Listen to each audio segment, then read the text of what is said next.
mais surtout un manque de projection sur du court, sur du moyen, sur du long terme.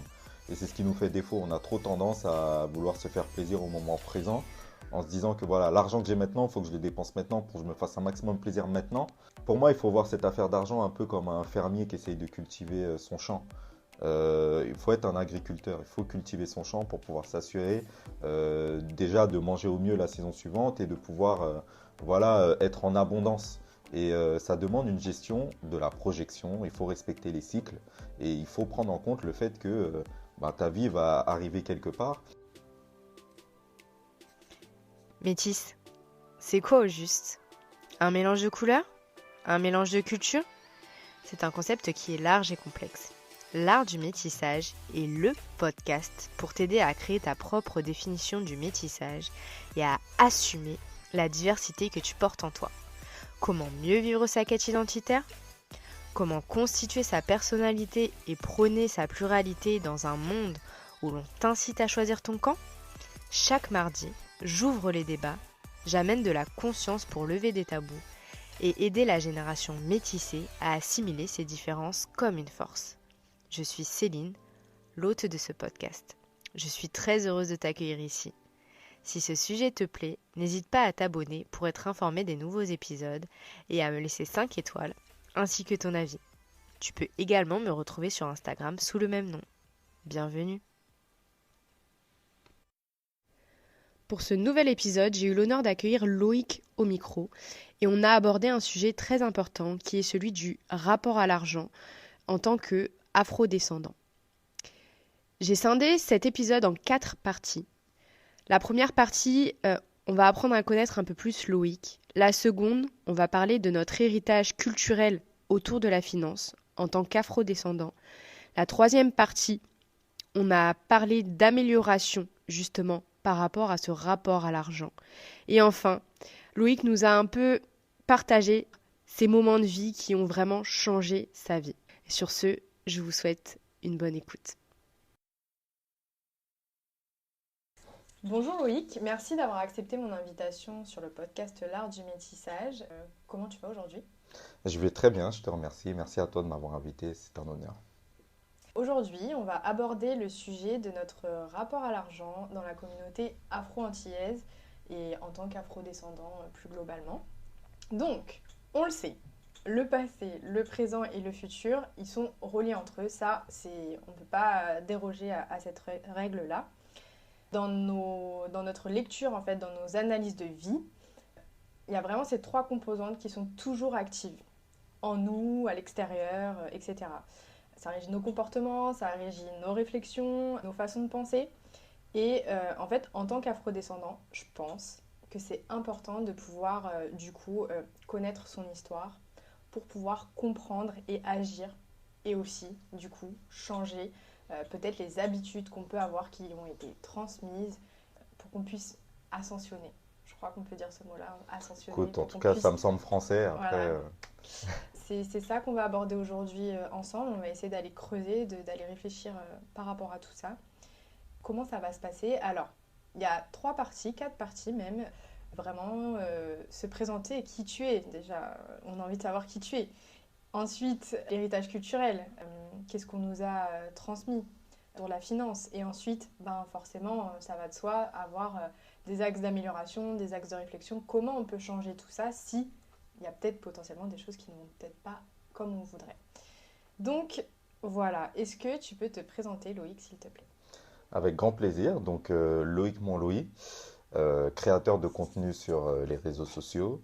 Je crée du contenu autour de l'intelligence financière. Je partage mon savoir pour pouvoir en faire profiter toute personne qui souhaite s'armer de connaissances concernant leur compréhension des marchés financiers.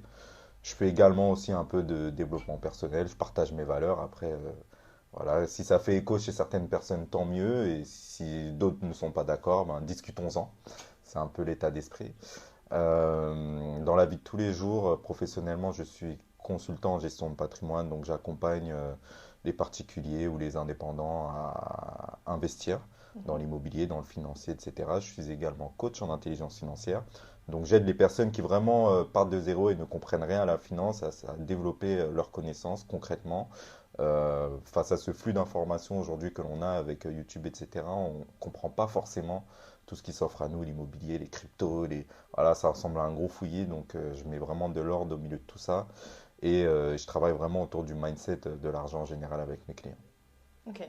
Mais écoute, moi la première, j'avoue qu'avec tout ce qu'il y a sur YouTube, déjà de manière générale, hein, pas seulement la finance, il y a tellement de flux d'informations que c'est important d'avoir des personnes comme toi qui peuvent filtrer et chez qui on peut se retrouver aussi, ça c'est important, je pense. Merci pour ta petite présentation, très complète. Je vois que tu as fait pas mal de choses et c'est génial. Euh, je t'ai vu sur les réseaux sociaux par rapport à une vidéo justement où tu parlais un peu de ta vision du métissage qui m'a beaucoup touchée, tant dans la manière dont tu pensais que du coup aussi ce que tu disais, mais aussi voilà, l'émotion que tu as voulu procurer, je pense que je l'ai vraiment captée. Et du coup, c'est pour ça que j'ai voulu faire cette interview avec toi. Je pense que ta parole a de la valeur et que du coup, on va pouvoir vraiment transmettre quelque chose de beau aux gens. Bah, merci, c'est beau ce que tu dis et ça me touche, ça me fait plaisir. Merci. Et du coup, pourquoi tu as accepté justement mon invitation sur le podcast? Bah, déjà, par rapport au thème, l'art du métissage, ça fait depuis longtemps en vrai que, voilà, je pense que tu le sais, je suis quelqu'un d'assez engagé par rapport à la communauté afro en général. Mais bien évidemment, je pense que le métissage, c'est un sujet encore qui n'est pas assez bien compris. Et je pense qu'il est important d'en parler. Donc, franchement, ton thème, déjà, l'art du métissage, a fait écho chez moi. Et puis, je suis allé voir un peu derrière ce que tu faisais. J'ai aimé ton travail. Et raison pour laquelle je suis là, je pense que ce que tu fais a également de la valeur. Ça mérite d'être beaucoup plus connu. Donc, voilà, je donne de la force. Mais écoute, merci beaucoup. Et tu m'en donnes également. Ça me C'est fait du très donnant-donnant. plaisir. Ouais, totalement. Totalement. Alors, on va rentrer un tout petit peu plus dans le vif du sujet de la pluralité culturelle. On le sait globalement, enfin, depuis que je fais les interviews, c'est ce qui ressort énormément. Ça a été aussi mon histoire. On évolue beaucoup en fait face à ce qu'on ressent en termes de pluralité culturelle, qui on est. On a vraiment différentes phases. Aujourd'hui, toi, comment tu te définis sur le plan racial? Et est-ce que du coup, ça a toujours été le cas pour toi de te définir comme tel? Alors, tout à l'heure, tu as parlé de la notion passé, présent, futur. Elle est capitale pour comprendre plus ou moins mon état d'esprit par rapport à la façon dont je me définis. Tu as parlé de race. Pour moi, je fais partie de la race humaine. Je suis un être humain comme tous les autres êtres humains sur cette terre. Je suis né dans une famille déjà recomposée, donc mes grands frères sont blanc. Je vais utiliser les termes qu'on utilise parce que pour moi, ce ne Mm. sont pas des termes valables. Je connais personne qui soit blanc en vrai. Je connais des variations de couleur de peau, mais je connais pas de blanc, je connais pas de noir. Mais mes grands frères sont donc dits blancs, mais on peut dire caucasiens, etc. En tout cas visuellement, puisque leur père est caucasien et que ma mère est métisse. Ok. Voilà, j'utilise des termes simples pour que l'on puisse se comprendre. Et mon père, lui, est martiniquais, donc beaucoup plus foncé que peau, et ma mère est métisse, puisqu'on a la même mère, donc je suis plus foncé que mes frères. Mais si tu veux, ce que je veux mettre en avant, c'est déjà le fait que je suis né dans une famille où il y avait toutes les couleurs de peau, en fait. Mm. Déjà, entre frangins, entre parents et entre grands-parents. J'ai un grand-père qui a un taux de mélanine autant élevé qu'une personne que tu peux voir en Afrique. Et j'ai une grand-mère qui est blonde aux yeux bleus. Donc vraiment, au départ, cette notion de se définir par rapport à sa couleur de peau, ce n'est pas quelque chose qui existe dans la façon dont je grandis. C'est en arrivant à l'école et en me retrouvant face à certaines situations, surtout à travers le regard des autres et à travers la façon dont les autres te définissent, que j'ai commencé à réaliser certaines choses. Et également à travers la télévision, c'est-à-dire que pendant très longtemps, on voyait très peu de personnes comme nous à la télévision. La première personne à laquelle j'ai pu m'identifier, c'est Will Smith dans Men in Black. Et derrière, je lâchais plus mes lunettes parce que je voulais être comme lui et parce que j'avais besoin de ça. Donc, si tu veux, c'est un peu le monde extérieur qui m'a fait réaliser quelque part que j'étais pas vu comme, au final, qu'un être humain. Suite à cela, à un moment donné, j'ai eu une période dans mon adolescence où je me suis fortement, on va dire, rebellé et, Mhm. identifié comme quelqu'un, comme un noir, comme un afro, etc. Puisque c'est comme ça qu'on m'identifiait. Et aujourd'hui, je prends beaucoup plus de recul. Je me vois comme un être humain qui a des origines. Je suis pluriculturel, effectivement. Donc, déjà, je suis français puisque j'ai grandi ici. On a la chance à Paris d'être dans des classes où on a des personnes qui viennent d'Asie, des personnes qui viennent d'Algérie, des personnes. Enfin, on a cette chance justement de venir de tout horizon, mais de partager une culture commune qui est celle que l'on partage en France, en Île-de-France. Parce qu'en Île-de-France, la mentalité est différente qu'à Marseille, etc. Donc, je dirais que je suis un banlieusard qui possède plusieurs cultures en moi qui me définissent aujourd'hui. Et effectivement, je suis très proche de la communauté afro. C'est celle à travers laquelle je m'identifie le plus derrière ma culture de banlieusard. Ok. C'est intéressant ce que tu dis, ça me fait un peu écho à Annabelle, elle s'appelle. Elle a sorti un podcast qui s'appelle On est là. Et elle met en avant des femmes justement qui viennent des cités et qu'on ne met pas forcément en avant en fait depuis des années. Et ce que tu me dis, le fait de te définir aussi par ça, je trouve ça intéressant, ça rejoint vachement son discours. D'accord. Ok. Oui, donc du coup, ça n'a pas forcément toujours été le cas pour toi de te définir comme tu te définis aujourd'hui. Tu as vraiment été dans une évolution, ça a été progressif. J'avais envie de te poser aussi une autre question en lien, du coup, c'est quoi ta définition du métissage? Comment tu définis le métissage? Parce qu'en fait, c'est complexe, c'est large, on a tous une définition différente du métissage. Pour moi, l'espèce humaine est métisse. Mhm. Elle l'a toujours été, euh, elle l'est aujourd'hui et elle le sera toujours. Une personne qui vient de Normandie n'a rien à voir avec une personne qui vient de Suède. Moi, je m'en dis, ouais. Et une personne qui vient du Congo n'a rien à voir avec une personne qui vient de l'Afrique du Sud. À partir du moment où deux cultures se mélangent, il y a un métissage. Et je trouve que c'est la notion qu'on a du mal à comprendre. Maintenant, nous, on est venu nous définir de par notre couleur de peau en tant que métis. Ok, mais pour moi, on est vraiment tous métis et toutes les personnes qui ont ma couleur de peau n'ont pas forcément ni mes origines, ni, ni ma culture.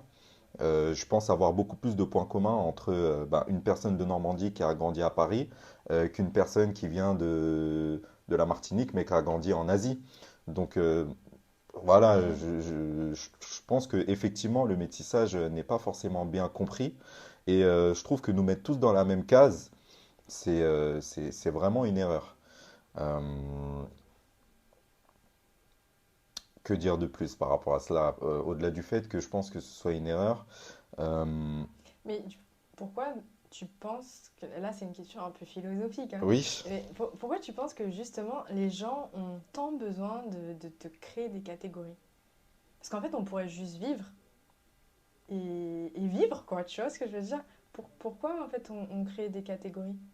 Je pense qu'on se met en sécurité et je suis pas sûr que ça ait toujours existé. Je pense qu'il y a encore des histoires beaucoup trop récentes qui font qu'on se comporte de certaines façons. La période de la colonisation et de l'esclavage, ça a été une période particulièrement brutale où Mm. effectivement il y a eu un classement par rapport aux couleurs de peau et par rapport aux origines. Il y a encore des traces par rapport à tout cela dans la civilisation dans laquelle on est aujourd'hui et c'est pour ça qu'on en vient encore à se définir par rapport à cela. Je pense que ça va s'effacer avec les futures générations petit à petit. Quand je vois aujourd'hui mon fils, et je manquerai pas de lui dire, mais le fait est qu'il a absolument toutes les origines dans son sang en fait. C'est-à-dire qu'il a autant des descendants qui viennent d'Afrique que des descendants qui viennent d'Europe, d'Asie, d'Inde, des pays arabes. Enfin, Vikings, on a de tout dans notre sang, vraiment, hein. Donc finalement, on est des enfants du monde. Je pense que de par la mondialisation et le fait qu'on se déplace beaucoup plus rapidement qu'avant, eh ben, le futur de l'humanité ressemblera plus à ce à quoi toi et moi on ressemble Mm. par rapport à la couleur de peau. Je pense que c'est un phénomène naturel qui est lié à l'environnement et à tout un tas de facteurs que l'on ne maîtrise pas.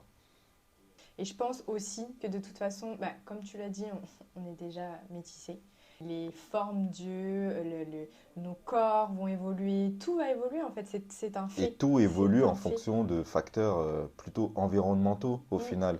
S'il y a des personnes foncées de peau, c'est parce qu'ils ont grandi dans des endroits où il y avait beaucoup plus de soleil, leur peau a réagi par rapport à cela, a développé plus de mélanine. Les personnes qui sont plus claires de peau, ben, ce sont des générations qui ont vécu pendant des grottes, pendant super longtemps, donc coupées du soleil, qui, par rapport à d'autres facteurs, notamment ce qu'ils mangeaient, etc., ben, leur peau a évolué par rapport à cela. Les personnes asiatiques, c'est parce qu'ils étaient en altitude et que ben, le fait qui avait une énorme luminosité fait que leurs yeux petit à petit se sont tirés. C'est pour ça que je dis que c'est important de se renseigner sur l'histoire de l'humanité. Totalement. Si on en est là où on en est aujourd'hui, c'est pas pour rien. Il y a eu des faits qui font qu'on en est là où on en est aujourd'hui. Et c'est important de comprendre tout ça pour mieux comprendre qui l'on est au final. C'est important ce que tu dis parce que je trouve que ça rejoint vachement la notion de transmission. En fait, je pense qu'il y a eu des pertes en fait, de transmission sur plein de choses. Et en fait, c'est pour ça qu'on en arrive à, à s'éloigner, à se trouver différents. Alors qu'en fait, il y a beaucoup de choses qui nous rassemblent. Mais c'est juste que, bah, en fait, on ne se pose pas de questions. On s'arrête que à l'apparence. On va chercher la différence plutôt que de Ce se qui lier nous par relie. rapport à nos points communs. Et on a énormément de points communs. Après, quoi qu'il arrive, il faut garder en tête que nous serons tous différents. De toute façon, à partir du moment où on est un être, on est unique. Même deux frères jumeaux sont différents parce qu'ils sont à deux endroits différents et que ce sont deux personnes différentes. Mais ouais, les personnes ont besoin de se séparer et de se diviser plutôt que de se rassembler et de se multiplier. Mais je pense que ça va changer, j'en suis intimement persuadé. Bah écoute, on fera tous tout pour. Grâce aux réseaux sociaux Grâce notamment. aux réseaux Grâce aux sociaux. réseaux sociaux. Ouais. Comme je disais hier justement sur Instagram, j'ai republié une publication.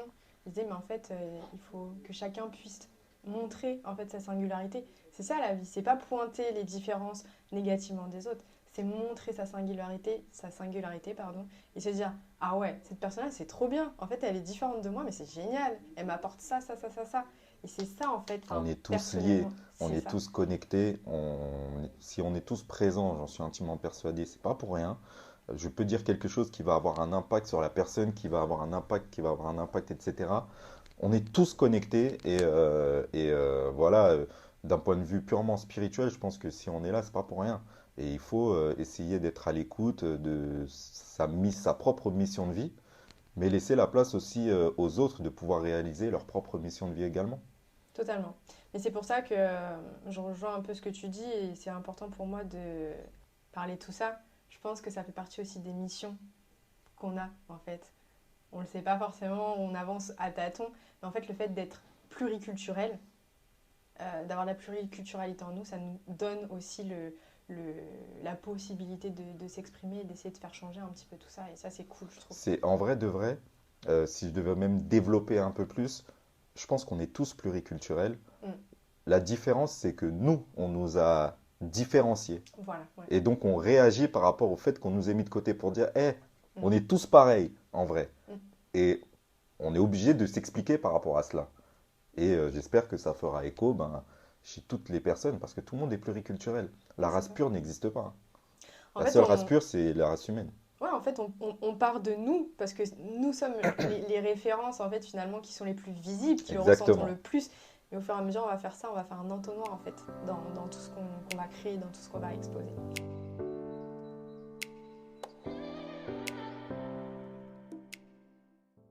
Là, on va entamer la partie 2, on va vraiment aller voir dans l'héritage culturel autour de la finance. On le disait, en fait, la pluralité culturelle, ça implique de comprendre et d'étudier en fait ce qui nous a été transmis. Pour moi, c'est obligatoire, entre guillemets. Donc ça nous permet de construire notre identité au fil du temps, de savoir qui vraiment on veut être, ce qu'on prend pas. Mais ça, en réalité, c'est comme ça pour tous les êtres humains. Enfin, juste parce qu'on parle de pluralité culturelle que je fais ressortir ça, mais je pense que c'est pour tous les êtres humains où c'est important de construire son identité avec ce qu'on nous transmet. Donc du coup, on a des biais négatifs qui sont là, qui sont présents et qui nous empêchent parfois d'atteindre nos objectifs. Aujourd'hui, justement, dans l'héritage culturel autour de la finance, on va pouvoir essayer de voir ce qui s'est passé, pourquoi en fait finalement on a ce rapport-là aux finances. Tu vas nous dire si le rapport à la finance il est positif ou il est négatif. Voilà, on va développer un petit peu tout ça. Pour toi, selon tes recherches, selon ta façon de penser, quel rapport avons-nous dans la communauté afro-antillaise à l'argent et d'où ça, en fait, ça vient historiquement? Est-ce que tu as une réponse à ça? En tout cas, j'ai pu observer, c'est clair. En soi, ça fait pas depuis très longtemps que je fais mon métier, mais j'ai pu rencontrer des centaines et des centaines de personnes. Et 90% de mes clients font partie de la communauté afro-antillaise. Donc vraiment, enfin, on va dire de la diaspora, Mhm. donc d'Afrique ou des Antilles. Et c'est vrai que force est de constater qu'on a énormément de lacunes. Et bien évidemment, je ne pense pas que ce soit lié au fait que l'on ait un QI moins élevé que les autres. Et j'ai appris quelque chose dans un livre que j'ai lu il n'y a pas très longtemps qui s'appelle Psychology of Money, donc la Ok. psychologie de l'argent, qui dit que notre Yeah. rapport à la façon, you know, notre rapport que l'on a par rapport à l'argent n'est pas forcément lié à qui l'on est, mais plutôt par rapport à l'environnement dans lequel on est. On va se comporter par rapport à l'argent, par rapport à notre environnement au final. Et il se trouve que en tant qu'afro, ben, on a un point commun, c'est que on a une histoire commune. Notre histoire commune, je pense, de par mon observation, c'est tout simplement que on est arrivé dans le jeu de l'argent un peu plus tard que les personnes qui dominent, voire même qui ont créé ce jeu. Donc forcément, on a un train de retard. La bonne nouvelle, c'est que le retard, ça se rattrape. La mauvaise, c'est que si on ne prend pas conscience qu'on a un retard, on ne rattrapera jamais ce retard. Je pense que les consciences sont en train de s'ouvrir petit à petit et que les personnes se documentent de plus en plus. En tout cas, moi, ce que j'observe au quotidien, c'est que j'ai énormément de personnes issues de la communauté qui se tournent vers moi et qui ont soif d'apprentissage. Et croyez-moi, hein, ça s'apprend super vite. En vrai, j'ai 2 ans d'expérience et en 2 ans d'expérience, j'arrive à coacher, à accompagner des personnes qui sont médecins, qui sont avocats, mais aussi des personnes de la vie de tous les jours. Ce que je veux dire par là, c'est que c'est pas sorcier. Il suffit juste de s'y intéresser. Et c'est vrai qu'on a tendance parfois à utiliser des termes compliqués. C'est pour ça que j'essaie un peu de le vulgariser sur les réseaux sociaux. C'est juste pour faire comprendre aux personnes que, au final, c'est vraiment pas si sorcier que ça. Et c'est important de pouvoir se documenter et être curieux par rapport à tout cet univers de la finance et de l'argent, parce que ça va nous permettre de nous défaire de ces chaînes. Parce qu'au final, le fait de ne pas avoir de maîtrise par rapport à l'argent aujourd'hui domine le monde, c'est un fait. Mhm. C'est une énergie neutre, mais qui est utilisée afin de dominer le monde. Quand tu n'as pas d'argent, tu n'es pas réellement maître de ta vie, à moins de devoir sortir de la société. Mais même sortir de la société, quelque part, c'est faire un sacrifice et c'est tourner le dos à tout un tas de choses. Et je ne dis pas que ce sera forcément toujours l'argent qui régira le monde. Ce qui est sûr, c'est que dans la génération dans laquelle on est aujourd'hui, il faut maîtriser ce jeu-là pour pouvoir se défaire de ces chaînes. Et la finalité, c'est pas d'avoir le plus d'argent possible. La finalité, c'est d'avoir compris comment fonctionnait l'argent pour pouvoir décider de ce que l'on veut faire de sa vie et accomplir sa mission de vie, bien sûr, derrière. Et du coup, est-ce que tu penses que justement les personnes afro-descendantes, en fait, elles ont peut-être aussi manqué de modèles ou les modèles qui existent, ben, en fait, c'est compliqué pour elles de s'y assimiler en fait, et c'est pour ça que, mais des fois, il y en a qui n'osent pas. Je pense Tu que vois ce que je veux dire? oui, oui, je vois complètement ce que tu veux dire. Alors, est-ce qu'il y a un problème de modèle? Peut-être. C'est Mm. vrai qu'on n'a pas notre Warren Buffett ou notre Robert Kiyosaki pour l'instant. Mais je pense que le plus gros problème pour l'instant, il se passe surtout à l'intérieur des foyers. C'est que nos parents n'ont pas d'éducation financière. Mm. Dans la communauté antillaise, à part nous dire de mettre de l'argent de côté sur un PEL ou sur un livret A, on ne sait pas quoi faire de plus avec notre argent. Et va travailler dur, ça te permettra de t'acheter une maison. C'est tout ce qu'on nous a dit. Et généralement, le point commun avec... parce qu'il y a une différence même entre les Antillais et les personnes qui ont des origines qui viennent directement du continent africain.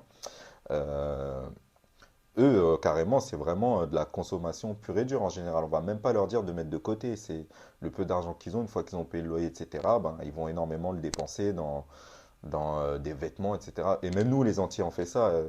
Dès qu'on va avoir un peu d'argent, la première chose à laquelle on va penser, c'est s'acheter une belle voiture. Et je pense juste que c'est une affaire d'éducation. Et quand tu vas généralement dans des familles caucasiennes qui ont eu l'habitude d'avoir de l'argent, ben, ils parlent d'argent, enfin, les grands-parents parlent d'argent avec leurs enfants et avec leurs petits-enfants. Et c'est ça qui permet de développer son patrimoine, développer ses connaissances par rapport à l'argent. C'est pour ça que j'incite toute personne aujourd'hui qui a des connaissances par rapport à l'argent, bah, d'en parler avec leurs enfants et depuis leur plus jeune âge. C'est important parce que quoi qu'il arrive, nos enfants vont répercuter tout ce qu'ils auront observé, même si on leur dit rien. Et justement, si on leur dit rien, on a plus de chances au final qu'ils se retrouvent à 18 ans à faire des erreurs parce qu'ils ne connaissent pas l'argent. Ouais, donc en fait, finalement, on pourrait mettre le mot dessus, c'est un tabou. C'est un tabou et c'est une incompréhension. On ne comprend pas l'importance que c'est que de parler de l'argent. Je dirais même qu'on a... Oui, c'est un tabou parce que très souvent, on va lier l'argent à des facteurs négatifs. Mm. On va se dire l'argent fait du mal, Mhm. les riches sont des cons. Voilà. Et tous ces facteurs-là, c'est pour ça que je travaille autour du mindset aussi, également autour de l'argent, la façon dont on considère l'argent, euh, c'est pour un peu éliminer toutes ces fausses croyances. L'argent est une énergie neutre. Ça peut faire du bien, ça peut faire du mal. Ça dépend de comment, soit on a défini en fait justement ce qu'on voulait faire avec, peut-être. Exactement. Et en fait, on se dit, ben, si on a de l'argent, justement, on va pouvoir répercuter tout ça autour de nous positivement. Et effectivement, si on a un autre état d'esprit, ce sera un autre état d'esprit qui sera répercuté. Donc en fait, ouais, je pense que de toute façon, il y a un blocage. Enfin, je ne sais pas si tu mettrais ce mot dessus. Un Un retard. blocage spirituel, tu vois, parce qu'on parle, enfin, tu as parlé un peu de développement personnel, Oui, oui, oui, non, etc. on peut rentrer dedans, il n'y a De pas de mission problème, de hein. vie, donc je vois que est-ce que tu penses que, voilà, c'est bloqué, tu vois, il y a quelque chose Je qui ne est pense pas que bloqué. ce soit bloqué, je pense qu'on a Ok. du retard. Euh, Après, j'ai pas envie de me mettre dans la situation de la victime, Mhm. mais effectivement, je pense que si on en est là aujourd'hui, c'est pas pour rien. Ça a été voulu à une certaine époque, ben, de par tout ce que l'on a dit un peu avant, l'ère de la colonisation et l'ère de l'esclavage, ça a été vraiment une ère brutale où on a voulu réduire la personne afro à rien, moins qu'un animal. Et la première arme qu'ils ont utilisée au-delà de taper des êtres humains, mais c'est de leur enlever toute leur confiance et c'est de leur enlever finalement toute leur humanité, toute leur spiritualité, etc. Donc, bien évidemment que euh, on peut dire qu'on a été victime de quelque chose et que c'est l'une des raisons pour lesquelles on en est là aujourd'hui. Mais j'ai envie de... Tu vois, je vois un peu la situation du moment présent comme une ligne. Et en dessous, tu t'estimes comme victime, au-dessus, comme responsable. J'ai envie de me responsabiliser par rapport à ça. Aujourd'hui, on n'a plus d'excuses. On n'a plus d'excuses parce que nous sommes dans l'ère des réseaux sociaux. Il y a un flux d'informations énorme. Il y a des experts comme moi, mais je ne suis pas le seul. Il y a énormément d'experts. Et quelque part, un coach, c'est juste quelqu'un qui détient des connaissances que tu n'as pas. N'hésitez pas à vous tourner vers plusieurs personnes, à vous créer votre propre avis par rapport à cela. Et je suis intimement persuadé que vous arriverez à dépasser justement ces choses qui sont dites bloquées. Donc non, je pense pas que ce soit un blocage, c'est juste un retard. Je suis totalement d'accord avec toi. De toute façon, à partir du moment où on prend conscience des choses, on peut agir. Enfin, c'est à nous de choisir d'agir en réalité. Absolument. Et quelque part, nous, de manière totalement différente sur nos sujets, mais en même temps, on se rejoint quand même, c'est qu'on va aider les gens à prendre conscience pour se dire, mais en fait, il y a plein de choses qui sont possibles. Alors, j'ai fait quelques petites recherches que je voulais te mettre en avant et ensuite, j'aimerais bien que tu me répondes par rapport à ce que je te dis. Il y a plusieurs drivers, des pensées qu'on a et qu'on va retransmettre, en fait, qu'on va inscrire chez des personnes. Des drivers dans la communauté afro-antillaise qui justement peuvent empêcher de développer un meilleur rapport à l'argent. Et j'ai essayé d'identifier quelques-uns des éléments. Je voulais avoir ton avis. J'ai vu notamment une personne qui parlait d'une image forte. Donc vraiment des choses qui nous drivent au quotidien en tant qu'afro-descendants, afro-antillais. C'est cette image de tendre la main et d'attendre que les choses viennent de quelqu'un. Comment moi j'ai interprété ça quand la personne l'a dit, c'est qu'en fait, cette personne, elle met en action, elle met en lumière, pardon, l'inaction ou l'état d'attente en fait des personnes afro-antillaises. Je voulais savoir si ce que je te dis là, ce que j'ai pu voir dans les vidéos, c'est quelque chose qui est parlant. Tu trouves que c'est vrai ou pas? Je trouve que c'est complètement vrai. On a tendance à attendre que la solution vienne des autres, alors qu'au final, à partir du moment où tu as réalisé qu'il y avait un problème, je pense que il faut soi-même essayer de trouver la solution à ce problème, au lieu d'attendre que ce soit d'autres personnes qui le fassent.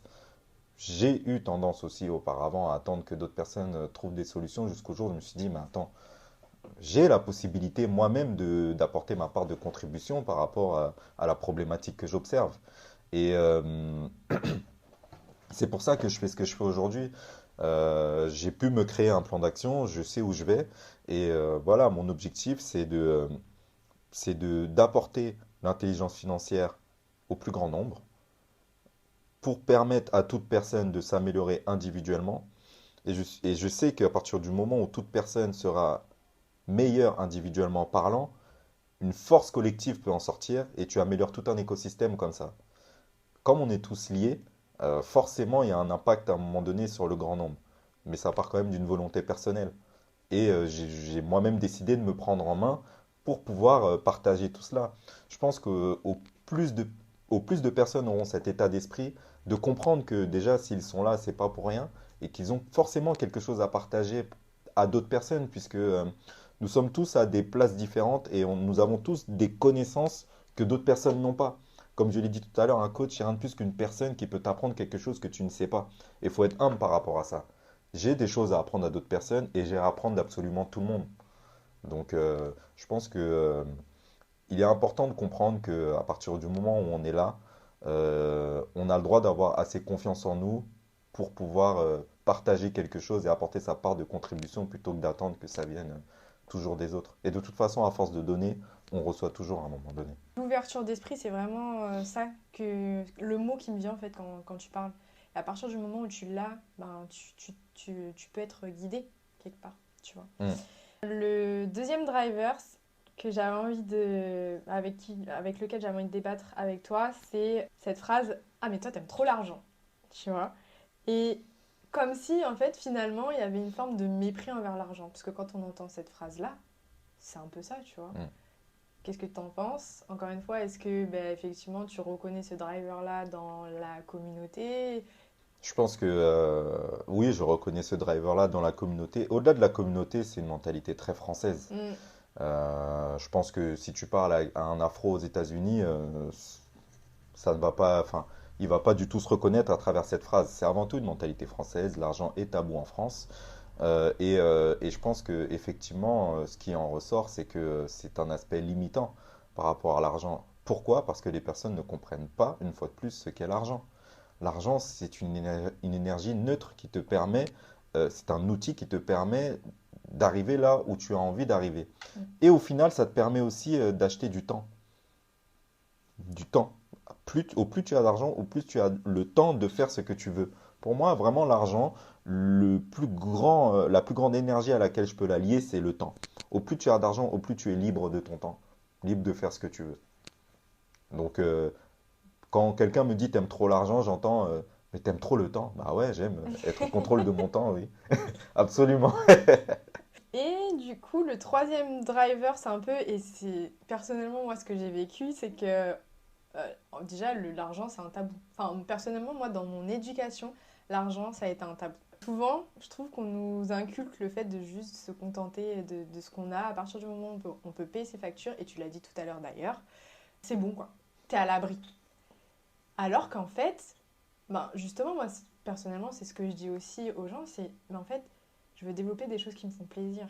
Si je développe des choses qui me font plaisir, il faut que j'ai de l'argent et je développerai encore plus de choses qui me font plaisir, tu vois, dans des domaines différents. Et c'est ça qui, je pense, est important d'avoir en tête. Mais si je fais un feedback Mhm.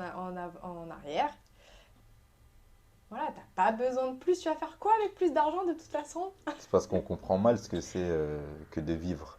Tu vois, je trouve que tout se cache dans la façon dont tu as terminé ta phrase. C'est que ça va te permettre de te mettre à l'abri. Moi, je vis pour me mettre à l'abri, moi? Mhm. Non, je vis pas pour ça. Ça, c'est de la survie, effectivement. Au minimum, j'aimerais bien être à l'abri. Mais je vis pas pour me mettre à l'abri, je vis pour vivre. La vie est un jeu, j'ai envie de m'amuser, j'ai envie d'avancer, de vivre des aventures, de me faire effectivement plaisir. Euh, et euh, et c'est tout, en fait, c'est aussi simple que ça. Je vis pas pour me mettre à l'abri, hein. Ouais, je suis assez d'accord avec toi. Je vis pour vivre la vie et la croquer à pleines dents. Est-ce que... Bon, là, je t'ai cité trois drivers que j'ai un peu relevés sur Internet. Je t'ai demandé la validation. Est-ce que Mhm. tu penses que, voilà, c'est effectivement... tu reconnais ça. Mais est-ce que tu en as d'autres? Est-ce que tu as d'autres drivers typiques que tu peux entendre justement dans la communauté afro, ou enfin en France, quoi, et qui empêchent justement de développer un meilleur rapport à l'argent? Rapport à l'argent, pardon. Pour moi, plus grand, le plus grand problème, je dirais, que j'ai constaté à travers mon expérience et en rencontrant des personnes de la communauté concernant les problèmes d'argent, je trouve que c'est surtout, on a un manque de projection.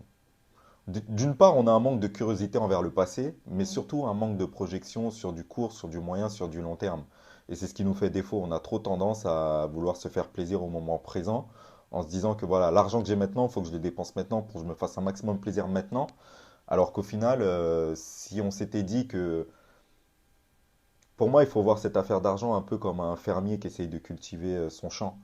Il faut être un agriculteur, il faut cultiver son champ pour pouvoir s'assurer déjà de manger au mieux la saison suivante et de pouvoir voilà, être en abondance.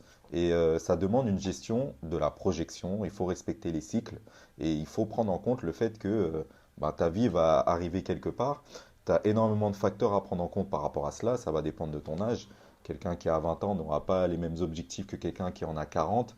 Euh, Ça dépend de énormément de facteurs.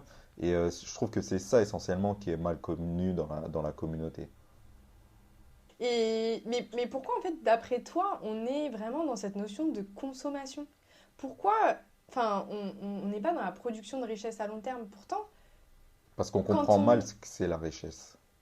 Parce que quand on se pose et qu'on réfléchit un peu comme ça, on se dit, mais ouais, en fait, sur le long terme, j'ai envie de vivre des choses, j'ai envie de me faire plaisir, j'ai envie de faire plaisir aux gens autour de moi, j'ai envie de transmettre des choses à mes enfants, tu vois? Mm. Donc, on sait quand on est dans la consommation que finalement, c'est éphémère. Mais pourquoi en fait on reste dans cette mentalité? Il faut savoir sortir de nos propres habitudes. Il faut remplacer les mauvaises habitudes par de bonnes habitudes. C'est pas évident, hein. Yeah, ça C'est c'est pas sûr. évident. Et notre comportement par rapport à l'argent, au final, est intimement lié à tellement d'autres facteurs que voilà, il faut faire un travail sur soi. Pourquoi pas aller voir un psychologue au-delà d'un coach en intelligence financière. Euh, c'est extrêmement complexe. Et en vrai, la bonne réponse, c'est que on a tous des problématiques différentes par rapport à notre rapport avec l'argent. C'est réel. Et le premier facteur vient essentiellement du cadre familial dans lequel on a grandi.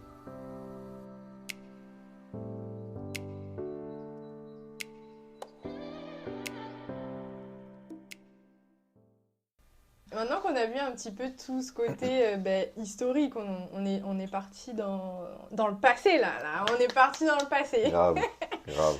Qu'on a analysé un petit peu l'histoire, on en a tiré quelques constats. Les personnes qui vont nous écouter en tout cas pourront aussi en tirer leurs constats. J'espère.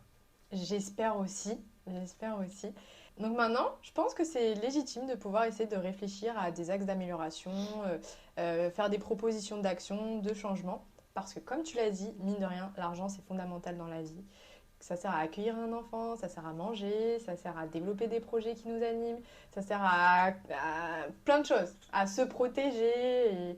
Et donc du coup, je pense que ben, ce que tu fais c'est super important parce que l'argent c'est fondamental. Donc on va parler un petit peu des axes qu'on pourrait potentiellement changer Mhm. pour avoir un meilleur rapport à l'argent. Donc j'ai préparé encore une petite liste de choses qui me semblent, moi, indispensables à faire pour pouvoir justement changer son rapport à l'argent et donc du coup développer aussi des projets. Et j'aimerais bien que tu me commentes encore une fois un petit peu tout ce que je mets en avant. Ça marche. Pour pouvoir changer son rapport à l'argent, c'est important d'avoir des modèles. On en a un petit peu parlé tout à l'heure, mais Mhm. est-ce que tu pourrais développer cette notion? Est-ce que pour toi, effectivement, les modèles sont importants? Et quel type de modèle on peut choisir aussi? Hmm. Excellente question. Je pense qu'avant on avait besoin de modèles effectivement euh, euh, pour pouvoir avancer. Je pense que ce mode de fonctionnement tend à vraiment se... Il évolue. Il évolue dans le sens où maintenant qu'on a tous potentiellement une caméra face à nous,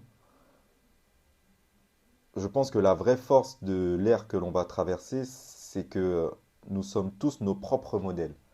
Le but, ça va plus être de s'identifier par rapport à une personne, mais ça va être surtout de comprendre à travers plusieurs personnes que, on peut bénéficier de tout ça, de cette force collective. C'est un peu complexe ce que je dis, mais voilà, il y a 60 ans, on avait besoin d'un Malcolm X ou d'un Martin Luther King, on avait besoin plus ou moins d'un Messie, parce que quelque part, c'était les seules personnes qui étaient face à des caméras et qui pouvaient s'exprimer. Aujourd'hui, tout le monde a la possibilité de le faire. Donc je pense qu'il faut surtout que l'information circule, continue à circuler, et petit à petit, et que chaque personne développe des choses par rapport à l'endroit où elle est, pour que les flux soient de plus en plus simples en fait et permettent au plus grand nombre petit à petit d'améliorer le niveau de vie. Parce qu'on parle de la communauté afro, mais au final c'est même toute la race humaine qui je pense, va avoir la possibilité de s'enrichir sur les prochaines années et même sur les prochains siècles. J'en suis intimement persuadé, à moins d'ici là que la planète explose ou qu'on connaisse une grosse catastrophe. Oh, on a encore des choses à vivre, attends. En tout cas, je suis assez optimiste. J'ai confiance en l'espèce humaine et en la nature. Je pense que les comportements vont évoluer. Après, je suis un éternel optimiste. Cela ne m'empêche pas de voir les coins sombres de l'espèce humaine, mais Du coup, réaliste alors. ouais, moi, à mes yeux, je suis quelqu'un d'assez réaliste. Je me définirais comme quelqu'un de très réaliste. Ok. Et de visionnaire aussi. Mais après, la vision pour moi, c'est pas quelque chose, c'est pas une fiction. Ma vision est liée à ce que j'ai compris du monde et ce que je vois du monde aujourd'hui. Et je pense que tout part d'une vision. La parole, la vision. Tu ne peux pas créer ce que tu n'as pas visualisé avant. La loi de l'attraction. Un peu, ouais. Donc du coup, avoir des modèles, toi, c'est oui, mais voilà, c'est Plus comme avant. beaucoup plus évolué et plus complexe que Ouais. avoir de Je pense simples pas que modèles. le monde sera sauvé grâce à un messie. Je pense que le messie, c'est l'espèce humaine. Ok. Et la nature, et l'univers, et les microbes. C'est un tout. Ouais. Non, mais je comprends, je vois, tu vois, je visualise, tu vois. C'est beau. Une autre phrase, ne pas mettre tous ses œufs dans le même panier. Absolument. Ça, c'est une règle en finance. Et c'est une règle de vie, selon moi. Il ne faut pas mettre tous ses œufs dans le même panier. C'est encore plus vrai en finance. Les personnes les plus à l'aise financièrement sont les personnes qui diversifient leurs investissements, car ça leur permet d'avoir plusieurs revenus. Et si à un moment donné, il y en a un qui fonctionne moins bien qu'un autre, c'est pas grave. Tout chute rarement en même temps. Et c'est généralement même quand il y a quelque chose qui chute, ça veut dire qu'il y a quelque chose d'autre Grave. qui grimpe, puisque il y a une règle par rapport à l'argent, c'est que l'argent ne disparaît pas. L'argent change de main. Ok. Il faut réduire les injonctions. Peux-tu me définir injonction? Bah, en fait, justement, ces drivers-là qui sont en nous, il faut les travailler, il faut les réduire.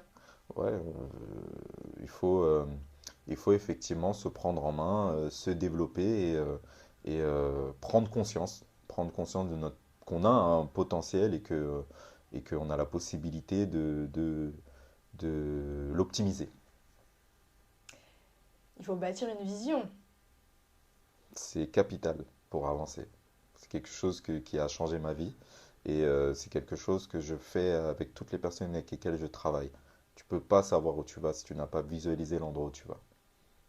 Ouais, c'est vrai, de toute façon, même quand tout projet que tu développes, bon, la finance, c'est aussi c'est un projet qu'on développe, tu as besoin d'avoir un objectif avec les résultats que tu vas atteindre. Exactement. Sinon, en fait, tu t'éparpilles, tu pars à droite, à gauche, ton chemin il est tout droit, mais toi tu pars à gauche, à droite, parce qu'en fait, tu sais pas vraiment ce que tu C'est veux. ça. Et généralement, je fais vraiment en sorte de voir grand avec mes clients. C'est vraiment quelque chose que j'insiste avec ça, et ça met même mal à l'aise certains de mes clients. Mais moi, j'aime pas voir aussi grand. J'ai l'impression même que ça me limite par rapport à d'autres possibilités qui pourraient se Mm. présenter à moi. Et ce que je leur dis, c'est que pas du tout en fait. Tu vas te rendre compte en ayant une grande vision que ça va te permettre de mettre en place des petites actions qui vont te rapprocher de ce que tu as visualisé. Ça ne veut pas dire que ça va se passer exactement comme tu l'as visualisé, parce qu'effectivement, dans la vie, tu as toujours de nouvelles opportunités. Mais les opportunités viennent à toi quand tu es en mouvement, quand tu es prêt à les accepter. Généralement, on passe à côté de nos opportunités parce qu'on ne sait même pas à quoi ça peut nous servir. Or, quand tu as ta grande vision, tu sais à quoi cette opportunité peut te servir par rapport à ta vision. Et ça va te permettre d'ouvrir d'autres connectiques qui vont t'apporter d'autres grandes visions. Donc, j'oblige mes clients à développer une grande vision à travers plusieurs exercices. Ok, apprendre à développer ses connaissances, du coup, cela va de soi. Cela va de soi. Depuis le day one jusqu'à la fin de notre vie, j'incite toute personne à apprendre et à être humble face à d'autres personnes. Il faut être curieux. On ne saura jamais tout de toute façon. Ben, de toute façon, se nourrir, je pense que c'est important, hein. Intellectuellement, bah, on voit notre évolution. Ce qu'on pensait il y a même un an, on se dit, mais attends, je pensais ça moi il y a un an. C'est fou, C'est hein? important de se dire, de se retourner et de se dire, non, mais en fait, on apprend chaque jour. Chaque jour, on voit notre évolution. Être patient. Être patient, être patient et savourer le moment présent. C'est le plus important puisque c'est au moment présent qu'on vit notre vie. Donc, être patient et savourer le moment présent, il faut apprendre à se poser. Moi, par exemple, je médite et à apprécier le fait que l'on soit en bonne santé quand on est en bonne santé, que on soit entouré de personnes qui nous aiment, que l'on aime des personnes. Si c'est le cas, voilà, apprécier ce que l'on a. Ouais, de toute façon, je pense que c'est ça aussi la réussite d'un projet. Quelque part, c'est aussi la patience. Parce que tu as parlé de méditation. Moi, je sais que j'ai commencé la méditation il y a quelques années en faisant 5 minutes. Mon père il me disait, non, mais si, fais de la méditation et tout. Je dis, ouais, mais je vais pas tenir 5 minutes. Et je me suis dit, bon, ok, je vais faire 5 minutes. Et en fait, il y a vraiment cette notion de patience. Parce qu'en fait, tu n'arrives pas forcément à ton objectif en une fois. Enfin, tu Non, n'arrives oui, pas du tout à ton objectif en une l'objectif, fois. c'est quelque chose qui anime, mais ça ne doit pas te définir pour autant. Tu es avant tout un être et il faut apprécier d'être.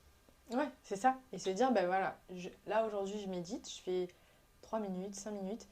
Et puis on verra dans un an, si ça se trouve, j'en serai à 20 minutes. C'est ça. Donc Moi, c'est. personnellement, ça fait depuis ouais, 5 ans que je médite 10 minutes. Et il y a des périodes où je médite tous les jours, il y en a d'autres où je médite pas du tout. Mais quand je le fais, je fais 10 minutes et ce qui est sûr, c'est que à chaque fois que je le fais, je me sens comme quand je sors de la salle de sport. Ça me fait un bien fou. Et je Ouais. recommande toute personne à le faire. Ah, mais je suis totalement d'accord avec toi. Franchement, moi je le sens. Quand je vais pas méditer, je sens que mon énergie elle est un peu dispersée, Hmm. que voilà. Travailler sur son estime de soi. Je dirais travailler sur son estime de soi quand on ne s'estime pas. Parce que enfin, ça dépend en fait de où t'en es. Est-ce que tu es quelqu'un d'équilibré ou pas? Quelqu'un qui est équilibré n'a pas forcément besoin de travailler sur son estime de soi, je pense. Donc ça dépend de qui tu es au final. Ok. Mais est-ce que tu penses que justement, quand on a un mauvais rapport à l'argent, on peut avoir potentiellement une Oui, mauvaise estime de souvent, soi? souvent, ouais. Souvent, c'est le cas. C'est pour ça que je dis que finalement, la façon dont on gère notre argent, c'est quelque chose d'assez intime. C'est que effectivement, derrière un mauvais gestionnaire, il y a souvent d'autres facteurs liés notamment à la confiance en soi, liés à d'autres complexes. C'est pour ça que je recommande à toute personne qui souhaite se prendre en main financièrement d'aller voir un coach spécialiste en la matière, d'aller se renseigner sur YouTube, mais également, pourquoi pas aller voir un psy. Faut pas attendre d'être malade pour aller voir un psychologue, hein. Toute personne a besoin à un moment donné, je pense, d'un nettoyage Mhm. pour permettre également de se recentrer et ça peut permettre de défaire pas mal de nœuds. L'avant-dernier, c'est bien s'entourer. Quand je dis bien s'entourer, ça peut être bah, autant, comme tu dis, des personnes qui vont nous aider à évoluer sur des connaissances, mais aussi peut-être des personnes qui ont le même état d'esprit que nous autour. Absolument. Je pense que on se comporte, notre comportement est lié aux personnes que l'on fréquente. De toute façon, la phrase est bien connue, hein. Tu te comportes à l'image des 5 personnes avec lesquelles tu passes le plus de temps au quotidien. Et c'est vrai. C'est vrai que lorsque tu fréquentes des personnes qui gèrent bien leur argent ou qui sont à l'aise financièrement, tu auras beaucoup plus tendance à avoir de l'argent, à être à l'aise financièrement.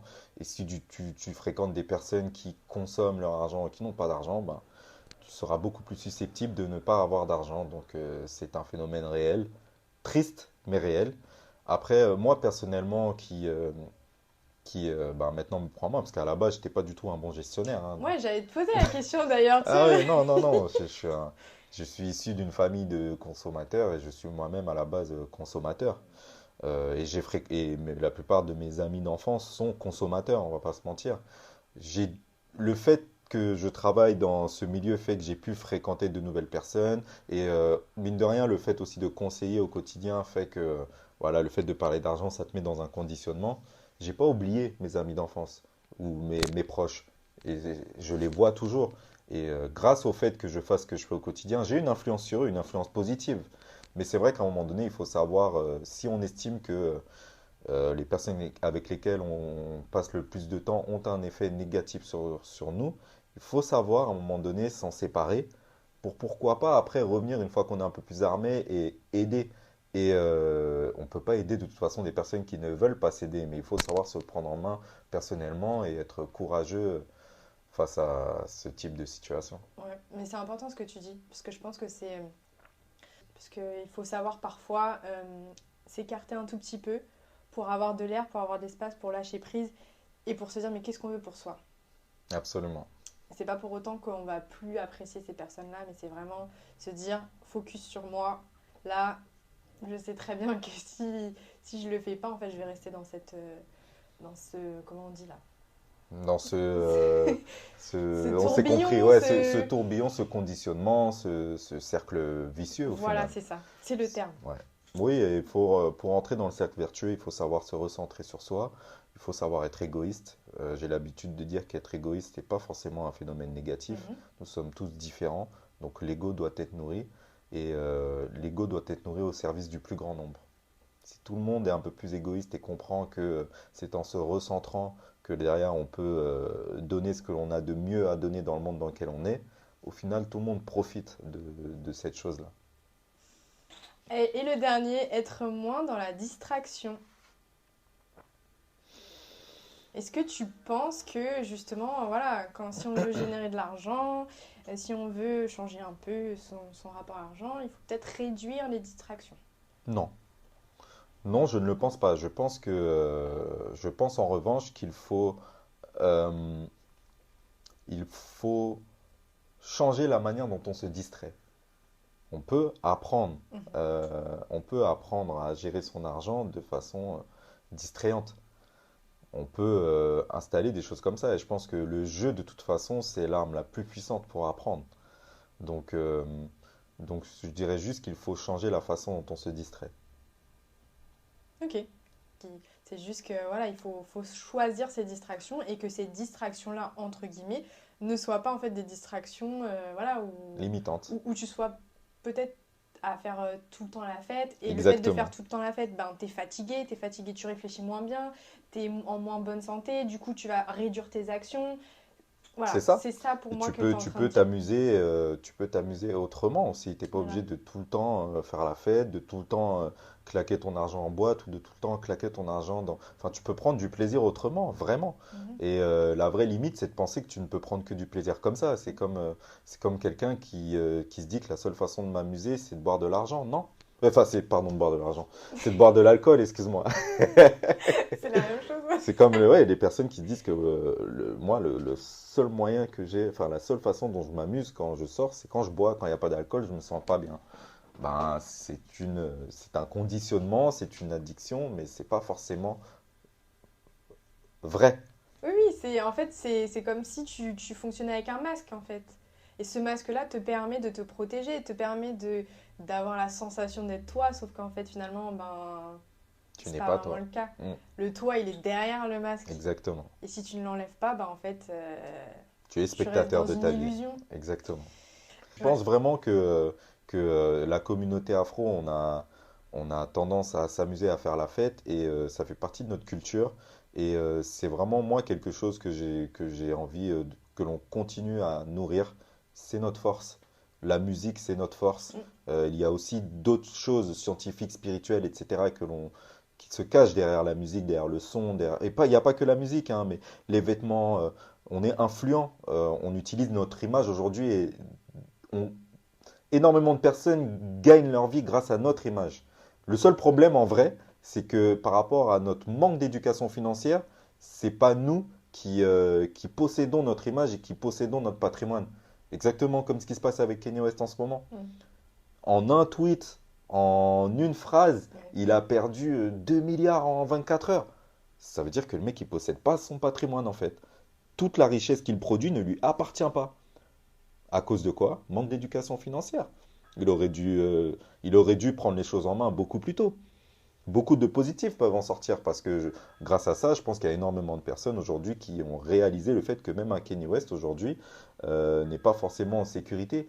Et même une Rihanna, on se rend compte que la richesse qu'elle produit ne la définit pas pour autant et ça ne veut pas dire qu'elle est riche, tout simplement. Donc, je me suis un peu écarté, mais Non, mais j'avais envie de... c'est intéressant parce que ben, justement c'est un sujet d'actualité. Donc c'est intéressant de pouvoir l'aborder Hmm.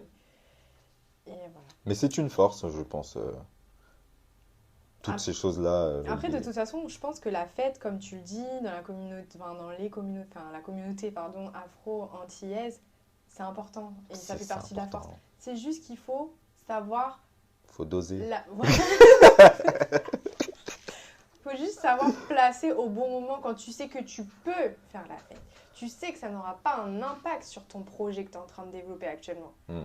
Si tu sais que ça a un impact, Et si ta passion c'est la fête, eh ben, créer quelque chose de sorte à ce que la fête puisse te permettre de gagner ta vie, tu vois. mm, Et fais les choses intelligemment. C'est tout ce que je dis. mm. Ne sois pas qu'un consommateur au final. C'est ça le vrai truc. Si ta vie c'est la fête, ben fais en sorte de posséder un peu ce que tu fais et gagne ta vie comme ça, pour de vrai. C'est un très bon conseil. Mm. Voilà, il y a des compromis. Il y a toujours des compromis. Alors, en résumé, là, quelles mauvaises habitudes on pourrait dire qu'il faut troquer pour de bonnes habitudes? Euh, le fait de ne rien remettre en question. On a souvent tendance à avoir confiance, du moins à gérer notre argent par rapport à ce que l'on nous a dit lorsqu'on était petit, par rapport au foyer dans lequel on a grandi, par rapport à ce que nos professeurs nous ont dit, par rapport à... Il faut apprendre à tout remettre en question. Il faut tout remettre en question. À partir du moment où tu as des personnes qui sont super riches et toi tu as une vie modeste, il faut savoir prendre conscience que si tu n'es pas super riche, c'est parce que peut-être que tu n'as pas tout assez, enfin tu n'as pas fait les choses Tu au peux mieux. revoir un peu Voilà, ce qui se passe, analyser. exactement. Analyse ce que tu fais et si tu ne comprends pas, tourne-toi vers un professionnel et apprends à tout remettre en question. Et sois curieux. C'est des choses qui peuvent paraître simples, mais en fait, c'est des choses qu'on a besoin d'entendre fréquemment, en fait. C'est simple et c'est essentiel. Mhm. Alors là, on était vraiment axé sur la communauté afro-antillaise, voilà, en tant que personne pluriculturelle issue de ces mélanges. Euh, on a fait un peu le tour par rapport à ce rapport à l'argent, comment on peut modifier un peu les choses. Et à l'échelle mondiale, en fait. Je ne sais pas si tu as pu voir quelles étaient là où les communautés qui étaient, entre guillemets, en avance justement au niveau de l'éducation financière. Est-ce que tu pourrais nous en toucher un mot? Oui, de par mon observation, bon, il y a plusieurs facteurs. C'est que la masse de la population humaine en général est pauvre. Et enfin, si on devait se comparer, hein, si on devait faire un classement, je dirais qu'on vit dans un monde un peu oligarchique. C'est un petit groupe de personnes qui détiennent la plupart des richesses sur la planète Terre. Cependant, ça tend à évoluer. Ça tend à évoluer parce qu'il y a de plus en plus, enfin, on va dire que la tendance fait qu'il y a de plus en plus de riches par rapport à la proportion d'êtres humains sur Terre. C'est pour ça que je suis assez optimiste. Et réellement, si vraiment on devait rester sur l'aspect communautaire, bien évidemment, je pense qu'on peut s'inspirer de la communauté juive. C'est bête, mais s'ils en sont là où ils en sont aujourd'hui, c'est parce qu'ils partagent les informations entre eux. Et c'est ce qui fait leur force et il faut s'en inspirer. J'ai un proche, un ami juif qui m'a dit une fois que, par exemple, quand ils vont à la synagogue, ils prient et après ils parlent affaires. Ok. Et je trouve ça incroyable en fait. Parce que ils se retrouvent, ça veut dire au moins une fois par semaine au même endroit, en communauté, donc avec aucun élément extérieur, à parler d'affaires. Mhm. Forcément, à un moment donné, ça crée de la richesse et il faut Mhm. qu'on apprenne également à le faire. À arriver à se connecter en fait sur ce sujet et de manière simple.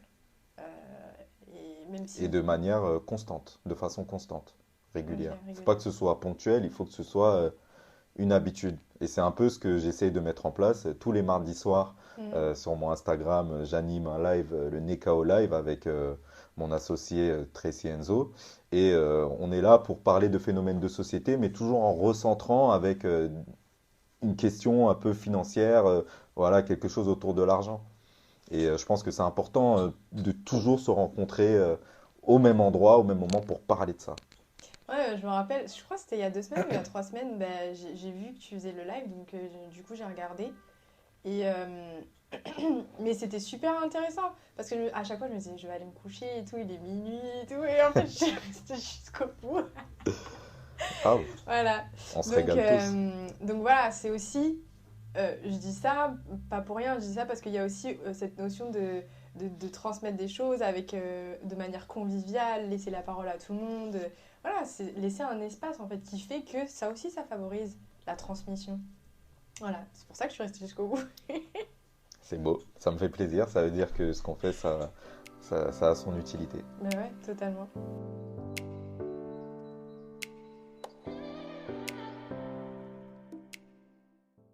On a la chance, on le dit depuis le départ, d'être bercé par de multiples cultures. C'est une grande richesse qu'on peut parfois rejeter, mais voilà, avec un peu de travail, un peu de compréhension, on l'accepte, on l'assume et on va de l'avant, on essaye de montrer vraiment qui on est. Comment on peut mettre à profit, selon toi, notre pluralité culturelle pour changer notre vision de l'argent, pour mettre des projets en place, pour prendre plus de place dans le monde quelque part? Excellente question. Bah, en tout cas, à mon niveau, moi, je vais dire ce que je fais et j'espère que ça mettra la puce à l'oreille à toute personne qui décide à un moment donné d'avoir un impact envers la communauté.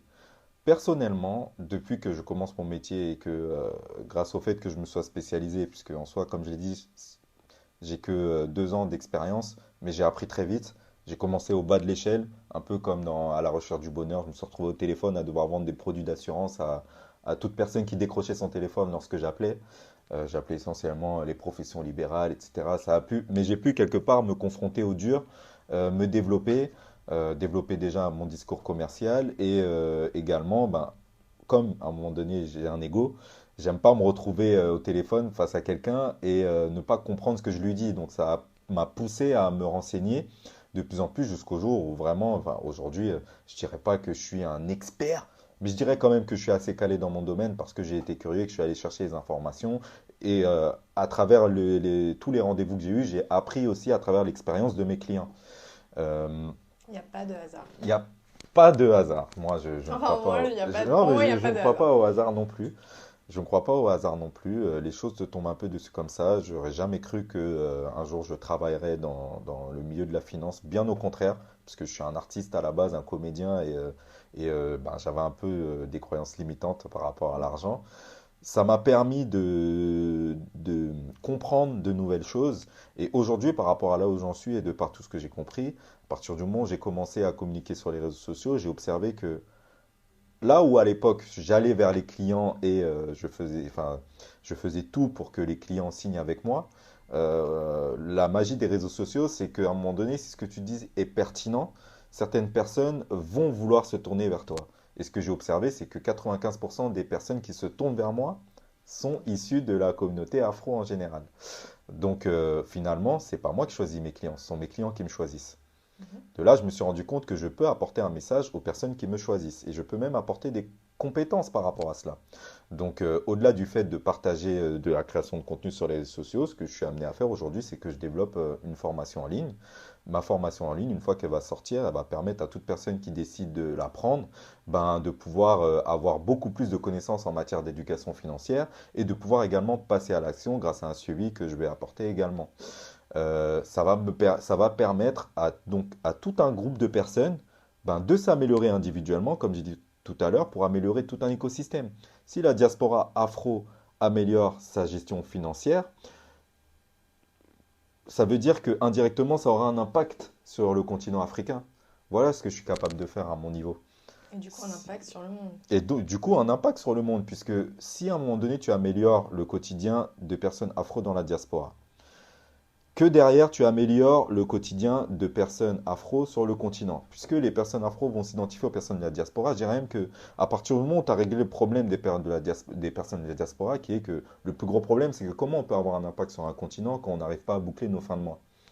À partir du moment où tu as réglé ce problème de fin de mois Mm. et que tu as assuré ton matelas de sécurité, tu peux aller investir en Afrique tranquille.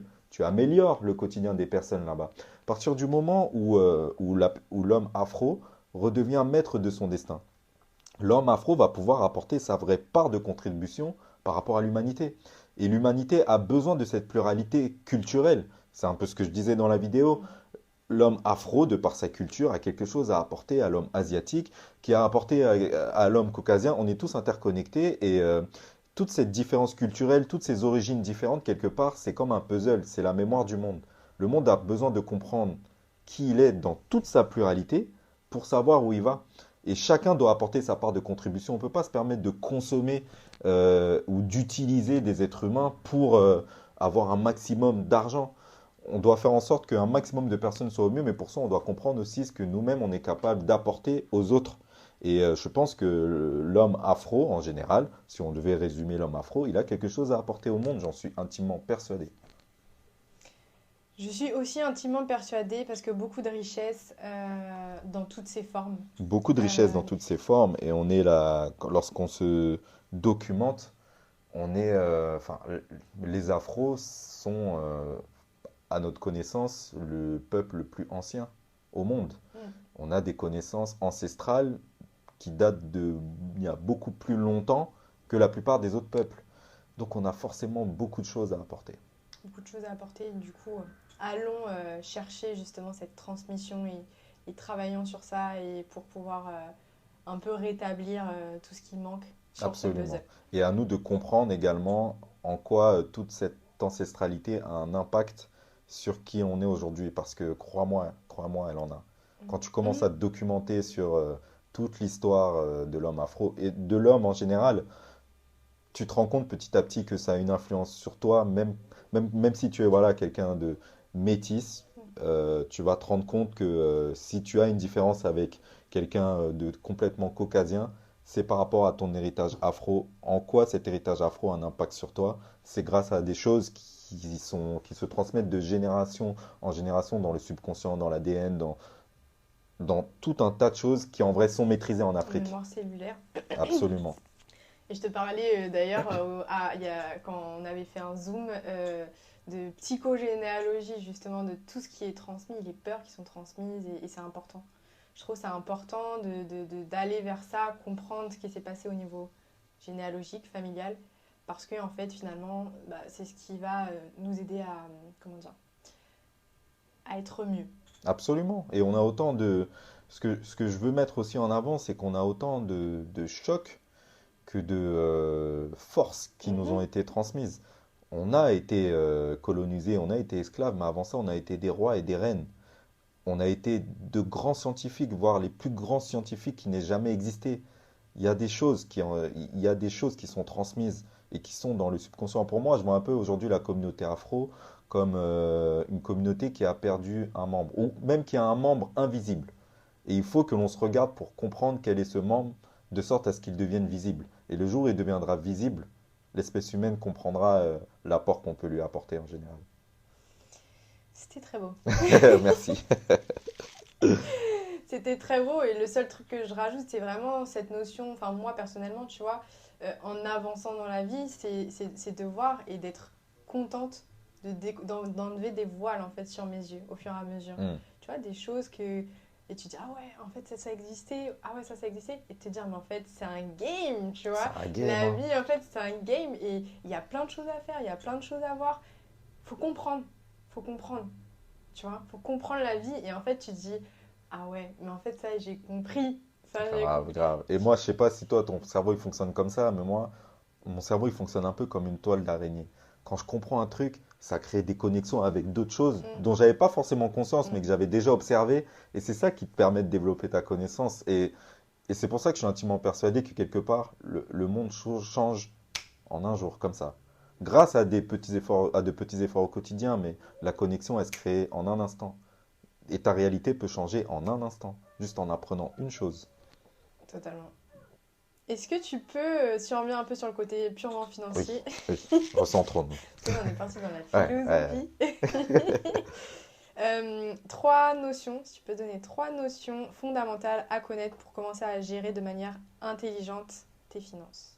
Enfin, tes finances. L'auditeur qui nous écoute, les auditeurs qui nous écoutent, leurs finances. Ou peut-être nous dire dans ta formation, peut-être les notions fondamentales qui vont être abordées. Euh, je dirais qu'il y a quatre facteurs qui sont importants à prendre en compte dans ma formation. C'est que si tu veux réussir à changer ton quotidien et à améliorer ta gestion financière, ma formation va te permettre de développer tes connaissances. Cependant, il va falloir que toi, tu te prennes en main pour aller au bout de la formation. Je vais t'apporter le suivi derrière pour que tu puisses mettre tous ces éléments-là que tu auras appris en action. Et à la fin, une fois de plus, c'est toi qui te permettra de réellement changer ta réalité. Après, voilà, sois curieux, investis en toi. Et qu'est-ce que je pourrais dire d'autre? Sois curieux, investis en toi et vois grand. Ok.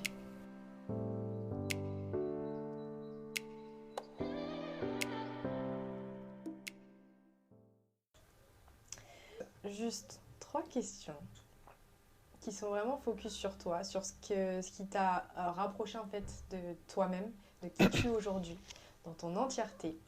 Et j'aimerais que tu puisses nous partager ce qui a marqué ta vie en fait, enfin les œuvres qui ont marqué ta vie, peut-être une série, peut-être un film, peut-être un livre, euh, mais qui a marqué ta vie vraiment en tant que personne pluriculturelle. En tant que personne pluriculturelle, en tant en tant qu'être humain, il y a une chose qui m'a marqué, c'est quelque chose qui m'est arrivé. C'est la première fois que je le partage en face caméra, mais je pense que ça va permettre aux personnes de mieux comprendre qui je suis et pourquoi je fais ce que je fais. J'ai eu un incident lorsque j'avais mes 16 ans. J'ai eu un incendie.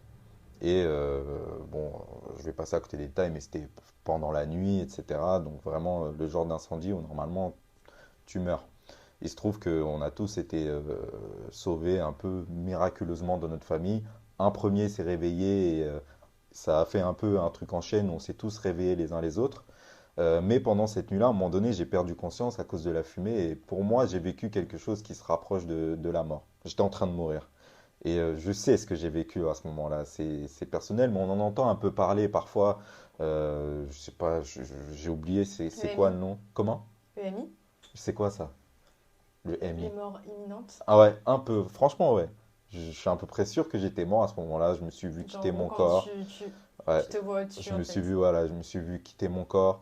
J'ai eu un espèce de retour en arrière sur tout ce que j'avais fait dans ma vie. J'ai pensé à tout ce que j'avais pas accompli. J'ai pensé à tout ce que... Et j'ai vu aussi, j'ai ressenti des émotions super fortes. La plus grosse émotion étant l'amour, la Mhm, bienveillance. Plus je montais, mieux je me sentais. Et je me souviens pas de tout en détail, mais je me souviens d'une chose, c'est qu'à un moment donné, j'ai eu le choix de revenir ou pas. Et j'ai pris la décision de revenir parce que j'avais pas encore tout vécu. Et depuis que je suis revenu, déjà d'une aujourd'hui, ça fait que je suis plus inquiet par rapport à ce qui se passe après, vraiment pas. Et surtout, je suis là pour vivre et vivre ma vie au mieux. Je vise le meilleur de mes chemins pour vivre ma vie au mieux et je prends du plaisir à le faire. Mm. Et ça définit qui je suis aujourd'hui. J'essaie juste de vivre au mieux, de partager un maximum d'amour, de kiffer un maximum et de jouer et d'apprendre la gagne, d'accepter la perte. Et voilà. Ouais, mais c'est pour ça que là, tu as envie de transmettre, tu as envie de voilà, faire péter tous ces blocages et retrouver, en fait, quelque part, cet amour, cette sensation d'amour que tu as pu ressentir, bah, le ressentir sur Terre, en fait. Un peu, ouais, complètement. En tout cas, je sais que c'est présent et je sais que énormément de personnes ne sont pas forcément conscients que c'est là. Donc, au plus il y aura de personnes qui nourrissent cet amour, au plus il y aura d'amour sur Terre. Ça fait un peu gnangnan comme ça, mais Ah là là, moi je trouve que c'est important d'avoir ce genre de choses, tu vois. C'est important. Ouais. Quelle est la phrase ou le conseil que l'on t'a donné peut-être un jour, un membre de ta famille, un ami, qui t'a donné un conseil qui t'a marqué et tu t'es dit ouais en fait cette personne elle a raison. hmm, je dirais qu'il y a une phrase qui m'a aidé quand même à me construire. C'est une phrase que mon père marquait dans le tableau qui était présent dans le salon lorsque j'étais petit. Et cette phrase est restée marquée au tableau pendant des années et des années. C'est sans travail, pas de résultat. Cette phrase est très parlante. Voilà, franchement, il y en a plein des phrases qui ont changé ma vie, mais lorsque je pense à une phrase qui à un moment donné a eu, je pense, un impact sur moi, c'est celle-là. Ok. Et j'ai pas toujours travaillé, hein, mais Mais du coup t'as pu aujourd'hui, comparer. voilà, je suis forcé de constater que le travail m'a permis d'avoir de vrais résultats. Ouais, j'allais dire peut-être que ça a te donné des résultats, mais pas les mêmes résultats que ce que Exactement. tu Et quand voulais. je dis le travail, je dis pas trouver un CDI et Mm. devenir salarié. Non, c'est juste quelque part travailler sur soi te permet d'avoir de grands résultats. Travailler sur soi permet d'avoir des résultats. Non, sans travail, il n'y a pas de résultats. C'est ça. Un peu, ouais. Ok. Sans travail, pas de résultats. Et enfin, la dernière question, quelle dernière chose tu as simplement envie de partager avec les personnes qui nous écoutent, qui pourront peut-être impacter, qui pourra peut-être, pardon, impacter leur vie? Rester optimiste. On vit dans une époque où on a un tas de flux, il y a énormément d'éléments qui nous tendent à nous séparer. Euh, Moi, je vois la vie comme quelque chose d'assez mathématique. Soit on décide de se séparer, soit on décide de se multiplier. Moi, ma décision, elle est que l'on se multiplie. Acceptons nos différences, nourrissons-les. Se rassembler entre communautés ou entre personnes qui estiment avoir des points communs, c'est quelque chose, à mes yeux, qui est positif. Ce n'est pas du rejet, c'est juste avoir, se retrouver, savoir. C'est juste prendre du plaisir à un moment donné. Si tu sens que ça te fait plaisir, fais-le. Juste ne reste pas exclusif, ne t'écarte pas de tout le monde. On vit dans un monde où on est tous interconnectés, mais ne te prive pas non plus de te reconnecter avec des personnes avec lesquelles tu partages des points communs ou des valeurs communes. Très belle conclusion. Merci. Et j'ai envie d'ajouter vraiment s'il y a des personnes qui nous écoutent et qui parfois pensent qu'elles n'ont pas forcément de valeur ou qui cherchent leur valeur, euh, elles ont de la valeur et chacun en a. Il faut pouvoir essayer d'aller creuser. Et parfois, c'est juste sous notre nez, en fait. C'est sous notre nez. Et voilà, j'ai vraiment envie que les personnes sachent qu'elles ont de la valeur parce que c'est ça qui fait aussi avancer et s'accepter tous les uns et les autres. Absolument. Et une dernière phrase pour les personnes dites métisses. Va-t-on faire plusieurs Ouais, conclusions? ouais, ouais, vraiment plusieurs conclusions, Je mais c'est rigole. parce que c'est quand même l'art du métissage. Mais Donc je non, pense qu'on peut adresser un message à toutes les personnes qui sont mises dans notre catégorie. C'est que ce ne sont pas les autres qui définissent votre réalité et votre vie. Et si vous faites partie de plusieurs cultures et de cultures bah, notamment afro et européennes, vous n'êtes pas 50% l'un, 50% l'autre, vous êtes 100% l'un et 100% l'autre. Et vous avez le droit de l'assumer à 100%. Ben écoute, je ne rajouterai rien parce que sinon je peux rajouter encore On plein peut de choses rajouter plein de pendant choses, après on va pas s'arrêter. c'est ça. Merci beaucoup à toi, Loïc, d'avoir délivré tous ces messages, cette valeur, comme on parlait de valeur, toute cette valeur. Je suis sûre que ça impactera au moins une personne et du Espérons-le. coup, qui le transmettra sûrement aussi. Et voilà, merci beaucoup d'avoir pris le temps de faire ce podcast. Ben, merci à toi de m'avoir invité. Je suis vraiment très content de ce moment qu'on a partagé. Merci, Loïc.